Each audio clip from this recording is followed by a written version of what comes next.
வணக்கம். ஆகாஷ்வாணி புதுச்சேரி செய்திச் சுருக்கம் வாசிப்பவர் வீரமணி. 2 நாள் பயணமாக செஷல்ஸ் நாட்டிற்கு பயணம் மேற்கொண்டுள்ள குடியரசு துணைத் தலைவர் திரு சி.பி. ராதாகிருஷ்ணன் நேற்று அந்நாட்டின் புதிய அதிபராக தேர்ந்தெடுக்கப்பட்டுள்ள டாக்டர் பேட்ரிக் ஹெர்மனியின் பதவியேற்பு விழாவில் கலந்து கொண்டார்.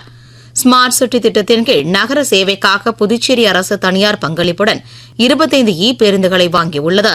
இந்த பேருந்துகளின் சேவையை துணைநிலை ஆளுநர் திரு கைலாஷ்நாதன், முதலமைச்சர் திரு ரங்கசாமி ஆகியோர் கொடியசைத்து துவக்கி வைத்தனர். நிகழ்ச்சியில் சட்டப்பேரவைத் தலைவர், அமைச்சர்கள், சட்டமன்ற உறுப்பினர்கள், துறை சார்ந்த அதிகாரிகள் கலந்து கொண்டனர். லஞ்ச ஒழிப்பு வாரத்தை முன்னிட்டு புதுச்சேரி அரசு தலைமைச் செயலகத்தில் நேர்மைக்கான உறுதிமொழி ஏற்கும் நிகழ்ச்சி இன்று நடைபெற்றது.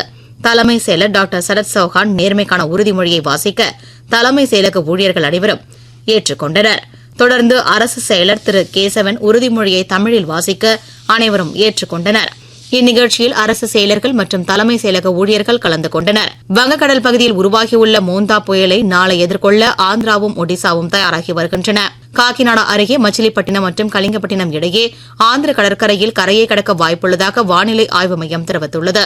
ஏனாம் பிராந்திய நிர்வாக அலுவலகத்தில் அதன் நிர்வாகி திரு அங்கித் குமார் மற்றும் உயர்கல்வி இயக்குநர் திரு அமன் சர்மா ஆகியோர் அனைத்து துறைகள் சார்ந்த அதிகாரிகளுடன் மோந்தா புயல் எச்சரிக்கை நடவடிக்கைகள் மற்றும் நிவாரண நடவடிக்கைகள் குறித்து கலந்துரையாடினர். குறைந்தது 5 ஆந்திர மாவட்டங்கள் பல அவசர நடவடிக்கைகளுடன் தயாராக உள்ளன. காக்கிநாடாவில் அதிகாரிகள் ஹோப் தீவிலிருந்து மக்களை பாதுகாப்பான பகுதிகளுக்கு அழைத்துச் செல்ல தொடங்கியுள்ளனர். ஒடிசாவில் அதிகாரிகளால் 8 மாவட்டங்கள் சிவப்பு மண்டலங்களாக வரையறுக்கப்பட்டுள்ளன.